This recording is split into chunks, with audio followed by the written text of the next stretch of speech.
প্রিয় শিক্ষার্থী বন্ধুরা, আজ আমরা দেখব কিভাবে একটি সলিড কালার ব্যাকগ্রাউন্ডওয়ালা ছবির পিছনের রঙটি বদলে নতুন আরেকটি রং অর্থাৎ নতুন আরেকটি ব্যাকগ্রাউন্ড আমরা নিতে পারি।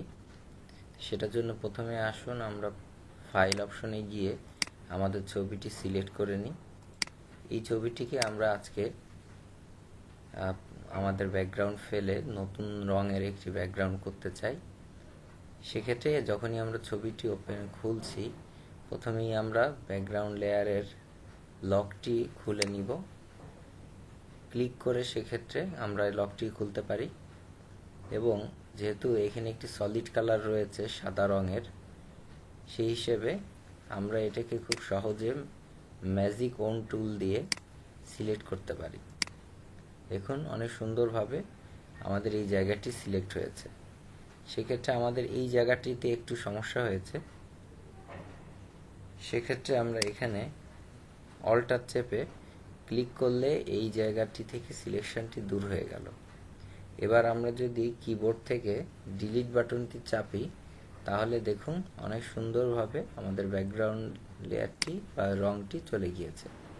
এবার ডিসিলেক্ট করার জন্য, সিলেকশন এরিয়াটাকে ডিসিলেক্ট করার জন্য কন্ট্রোল ডি চেপে ডিসিলেক্ট করি।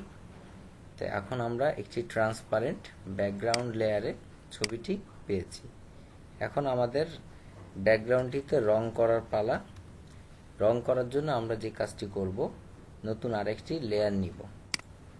সেই লেয়ারটিতে আমাদের এখানে একটি টুল রয়েছে, দেখেন, যেটির নাম হচ্ছে পেইন্ট বাকেট টুল। এই বাকেট টুল দিয়ে আমরা এখানে রং ঢেলে দিব। সেক্ষেত্রে আমাদের রংটি রয়েছে এখন ফোরগ্রাউন্ড কালার রংটি রয়েছে সাদা। আমরা ইচ্ছে করলে কালারটিকে চেঞ্জ করে নিতে পারি এই সোয়াচ প্যানেল থেকে।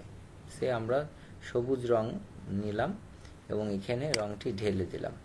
সেক্ষেত্রে ছবিটি হারিয়ে গেল, কারণ লেয়ারটি আমাদের উপরে রয়েছে। আমরা যদি ছবিটিকে ভিজিবল করতে চাই, সেক্ষেত্রে এই ব্যাকগ্রাউন্ড লেয়ারটিকে টেনে নিচের লেয়ারে দিয়ে দিলাম এবং ছবিটিকে উপরে নিয়ে আসলাম। তাহলেই আমরা সুন্দর মতো আমাদের ব্যাকগ্রাউন্ডটাকে ফেলে নতুন ব্যাকগ্রাউন্ড ঠিক করতে পারলাম। আমরা যদি এই ব্যাকগ্রাউন্ডটি পছন্দ না হয়, আমরা যে কোনো রঙের একটি ব্যাকগ্রাউন্ডই এখানে দিতে পারি, সেটা নীল, সবুজ, যেটাই আমাদের খুশি। আমরা সেটা দিয়ে দেখতে পারি যে কোন ব্যাকগ্রাউন্ডটিতে আমাদের কাজটি সবচেয়ে বেশি সুন্দর মানায়। আমি এই কালারটি সিলেক্ট করছি এবং এরপর ফাইলটিকে সেভ করার জন্য ফাইলে গিয়ে সেভ অ্যাজ এই অপশনটিতে গিয়ে আমরা এখানে নাম দিতে পারি ফাইলটির ব্লু ব্যাকগ্রাউন্ড ইমেজ এবং ফাইল ফরম্যাট এইখানে সেভ অ্যাজ টাইপ ক্লিক করে জেপিজি সিলেক্ট করে দিই এবং যেই লোকেশনটিতে আমরা ছবিটিকে রাখতে চাই সেই লোকেশনটি আমরা সিলেক্ট করে দিলে, যে সেভ করলেই ছবিটি সুন্দর মতো সেভ হয়ে গেল।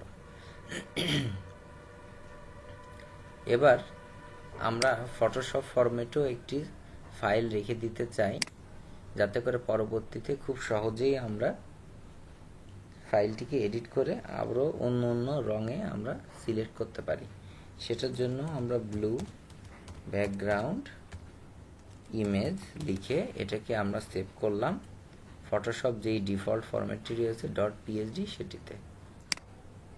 এবার আসুন আমরা সেই ফাইলটিকে খুলে দেখি যে আমাদের সেইখানে আগের পূর্বের ফাইলটি কি ছিল, এরকম ছিল, আর এখন যেটাকে এডিট করেছি সেটা হয়েছে এরকম।